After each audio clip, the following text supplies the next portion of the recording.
And Kwanza is not a religious holiday, right? It's a cultural holiday, but it's spiritual. So very obviously, if we look at the different topics that are involved in the different days, which you've seen many times so far already in this service, which unity, self-determination, collective work and responsibility, cooperative economics, purpose, creativity, and faith. Each of the days is supposed to be one of the days that you focus on those topics. There's a lot of the symbolism that's up here with, again, with our lovely Isabel, and also with Evelyn's help. We have a beautiful altar again here gathering. And I think, though, for us as a spiritual community, for people wanting to open themselves up to spiritual work, it's an important holiday to think about. As I was speaking of earlier, that a lot of your work in life is about understanding, as spiritual people, you have to understand that you're energetic people, right? That we're beings of energy, and that energy, we're responsible for that energy. And the more you know, the more responsible you are, unfortunately. That instant karma becomes about, right? Does anybody get an experience of instant karma in their lives, right? No? Yes? You got some hands, some heads? Yeah? So that idea of once you recognize, I'm going to go on this spiritual journey, yay, the universe goes, okay. Be careful what you ask for. How many people pray for patience and they get opportunities to be patient? Yay, now you're working with me, right? So this is the idea of thinking of these things, and that's why it's important to look at this. What have we done? There's a community that's saying, how do we come together in community? How do we build? How do we build? How do we build fellowship? How do we build community? And this celebration is one of those examples. It's a beautiful, beautiful idea of coming back. And it starts with that first chakra.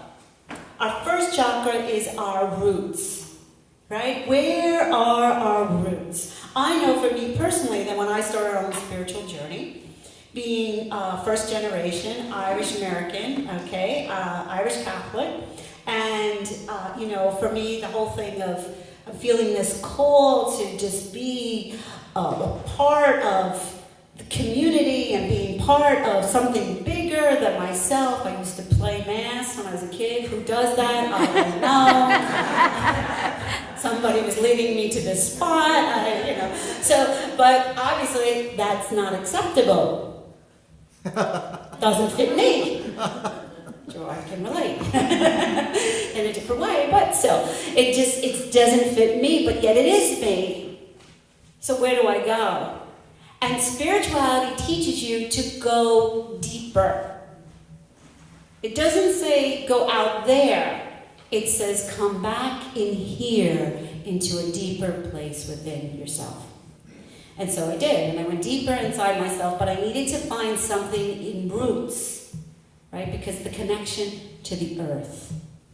It's all of our basic roots, right? And it's the mini-series Roots, right? We all got that idea to go back to your roots. Why? Because you belong. And not just you belong, your heart calling belongs. That deeper sense of that. So I went back into Celtic spirituality. And then I went back deeper into that, and I saw the goddess, and the goddess is alive, and that means me as a woman, a representative of that feminine aspect of the divine, was not only welcomed, because before I was not allowed, right, to take this spot in that position. Now I'm not only welcomed, I'm revered. But be careful what you ask for, right? Because that shakes you up. Wait, I don't want to go that far. I just wanted that to stop. I didn't want to go any further. But that's it. What is it? Matrix. Is it the red or the pill? Which pill do you take? Take the blue pill. Don't take the blue pill. Once you take the pill, you can't go back. Once you start on this journey, once you open up, there's no going back. Nothing satisfies. You know it. There's that hole in the soul is going to be filled because you know what it is. It is good. It is real. It matters. You matter. That's striving. So put it together and make it manifest in this world. That's what this community is about. That's what this holiday is about. That us as a community, we matter, and that we have roots that go deep, and that we are a community, and what we are going to do in that community, because we forget. We get so alone, we get so afraid, we get too far into the self that we forget. We forget that that base chakra is connected to all the other chakras, and that they all end in faith. Right? It brings it right up to that sense of joining together from that root up to that faith, which is up in that higher realm. And that we need to be complete beings. And we need to be complete in our community, in our coming together with each other. And how do we do that? In showing up for each other. One of the things I could never understand is everybody who wants... The self-help section in the bookstore was amazing, right? The mystical section, all the contemplatives, everybody. But where are they going? I'm looking at going, where is everybody going? We need you in the world. We need each other to help each other, to strengthen each other, to uplift each other, to make this manifest in our world. And we have to help each other and teach each other these beautiful things. Joining together in unity, having that self-determination. The spiritual work is not easy work. This is hard stuff. And it takes discipline. A lot of times people say, oh, that anything goes with you people. Anything goes. Yeah, but it's a lot of work. Look at all the stuff we took today. We started out with we three kings, right? What are the kings doing? They're looking for the light. What are we doing? We're coming together. We're looking for the light. Yes, that Christ consciousness. We want it. We want to make it manifest in this world. We're going ancient. Govinda, my foolish heart. Where that love that's here. My foolish heart looking for it everywhere else. Everywhere else. But in each other and in community, and bringing us back to that. That self-determination, the collective work, and taking responsibility for it. And we're learning that. We're learning that as a community. That we're learning that and it's taken us 20 years to learn about membership, and to learn about showing up, and to learn about bringing our skills together as a community, and how that could be strengthened in each one of us, and taking responsibility in the places, and having that help. The help today. Did you know that your programs were folded for you today? That was collective work, right?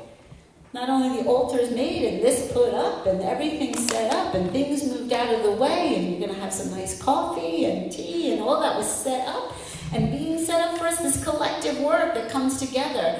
And then also cooperative economics. Being able to trust each other, and that idea of membership and finding out who's who. What do you guys do?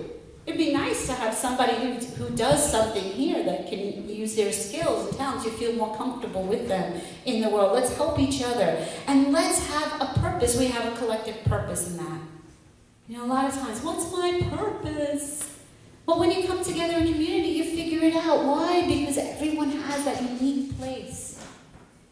And if you just speak up and let everybody know what your gifts are, believe me, we got plenty of uses for them. But don't be afraid. Don't be afraid. We talked about that last week. Fear not. Fear not to be the glory that you are. Fear not to go deep into those roots and touch those places of sorrow and wounds, and be able to talk about them and bring them as you are to community together. And then we will creatively learn how to work past this. We as a community even work with creativity. You want to work with, you can talk to Isabel. She'll gladly help you work together and doing the altar work. We have a celebration in the middle of the winter, because part of the ancient traditions were when in the winter time, what did you do? You came indoors, right? You came indoors and you had to go inside and you had to get creative to get past the winter. So Imbolc, which we celebrate at the end of next month, right, which is the beginning of February, around that time, right, that's Bridget, and that idea of, for me, creativity and spirituality, you know, writing poems, creating things, candle making, sewing, all music, all those things, creativity. It's all spirituality. It's all part of community. It's all part of this process of growth that we are all involved in. And again, I'm going back to Kwanza as a community and people standing up and saying, let's try this. Let's teach our children something else. Something else. For humanity, something amazing happened. 1944, energetically, we split the atom. And we'll never be able to go back again. That changed our destiny. It changed us energetically. We have to go into the next realm. We have to keep going. Because energetically, the consequences now are different than they ever were before. In so many ways, and the world will keep manifesting that for us. And the earth will keep manifesting for that. To go deeper and to connect and to feel, to really wake up. But that's going to take a lot of faith. It's going to take a lot of faith. Because there's a lot out there in the world that's going to scare us and to tell us differently. But when we can build community, when we can show up for each other, when we can share with each other, when we can trust that someone else is there for us, everything changes. Everything changes. But the time is now, and we are the people. Because when one man stands, when one man climbs that mountain, when one woman shows up for her divinity, the rest are lifted up. This Kwanza, let's all be the king and the queens. Let us all stand up, take responsibility, strengthen that determination and self-discipline to be the true spiritual beings, the true spiritual leaders that we are meant to be. And so it is.